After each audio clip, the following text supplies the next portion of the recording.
सारे बच्चे आईएएस बनते हैं, जिनमें से बहुत अच्छा अनुपात उन बच्चों का है जो SC ST कैटेगरी से, OBC कैटेगरी से होते हैं। मैंने एक चीज देखी है, आपसे विशेष रूप से निवेदन कर रहा हूं। बहुत सारे ऐसे बच्चे होते हैं जो समाज के पिछड़े समुदाय से आते हैं और उनको इस बात की बड़ी शर्मिंदगी होती है कि मैं पिछड़े समुदाय से हूं। उनको आरक्षण मिलता है, वो IAS बनते हैं, IPS बनते हैं, और IAS IPS बनने के बाद कोशिश करते हैं कि उनकी वो पहचान खत्म हो जाए कि वो पिछड़े समुदाय से हैं, और वो किसी उच्च समुदाय के व्यक्ति से शादी ब्याह करके अपने आप को वहां एक्सेप्ट करवाने किसी तरह से ऐसी उधेड़-बुन में लग जाते हैं। मैं आपसे एक बात का निवेदन करना चाह रहा हूं, जिस समाज से आप हैं उस समाज को लेकर शर्मिंदा कभी नहीं होना, एकदम नहीं होना। आप सिविल सेवक बनेंगे, नेता बनेंगे, पुलिस वाले बनेंगे, जज बनेंगे, जो भी बनेंगे, आपकी मुख्य जिम्मेदारी संविधान के प्रति है, अपने दायित्वों के प्रति है, एकदम ठीक बात है, उसमें कोई कोताही करनी भी नहीं चाहिए। पर ध्यान रखना है, आरक्षण के पीछे का मूल तर्क क्या है। आप सोच के देखिए कि इस देश में कुल नौकरियां अगर मैं मान लूं केंद्र में तो 1 लाख के आसपास, जिनमें SC समाज की 15,000 के आसपास होंगी। SC समाज की कुल आबादी अगर हम देखें, इस समय 16% से ऊपर आबादी है।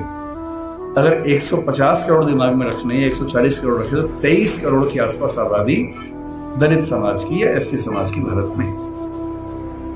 23 करोड़ में से अगर 15,000 लोग नौकरी पा लेंगे, क्या इससे दलित समाज की आर्थिक स्थिति बेहतर हो जाएगी? नहीं होगी, वो तो 15,000 की होगी। तो आरक्षण क्यों दिया जाता है? आरक्षण का उद्देश्य ये नहीं है कि लोग अमीर हो जाए, वो तो 15,000 होंगे। आरक्षण का उद्देश्य ये है कि जब पूरे एक गांव में एक दलित बच्चा या ST बच्चा या OBC बच्चा IAS बनता है या जज बनता है, उस गांव के हर व्यक्ति को कॉन्फिडेंस आ जाता है कि दिक्कत आएगी तो मेरा छोटा भाई मेरे साथ खड़ा हुआ है, और आपको वो छोटा भाई छोटी बहन बनना है। जिस दिन आप सफल हो जीवन में, आपके समाज ने बहुत आहुति दी है आपकी सफलता में, और आप जिंदगी भर भी उनकी मदद करेंगे तो अपना उधार चुका नहीं पाएंगे। कोई ऐसा काम नहीं करना जो गैर कानूनी हो, जो असंवैधानिक हो, ऐसा नहीं करना है। अपनी नौकरी की हदों में रहना है, अपने नियमों का पालन करना है। लेकिन जैसे आप IAS बनेंगे, आपके परिवार में कोई संकट में होगा, आप उसकी हेल्प करेंगे। ठीक वैसे आपके समाज में कोई संकट में है, पुलिस यदि उसके साथ बदतमीजी कर रही है, गैर कानूनी कृत्य कर रही है, तो उस पुलिस को आप फोन करेंगे तो उसके साथ कुछ गलत नहीं होगा, ये आप पक्का कर सकते हैं। अंबेडकर साहब से सीखना चाहिए कि मैं जिस पृष्ठभूमि से हूं उस पर शर्माना नहीं है। अगर वो पीछे की स्थिति है तो उससे लड़ना है, और अपने साथ साथ अपने पूरे समाज को मुख्य धारा में लाने के लिए टेढ़ी चोटी का जोर लगाना है। ये सीखना है। तो पहली बात सीखनी है पढ़ाई, दूसरी बात सीखनी है अपने समाज का साथ देना। पीछे कोई भी हट सकता है।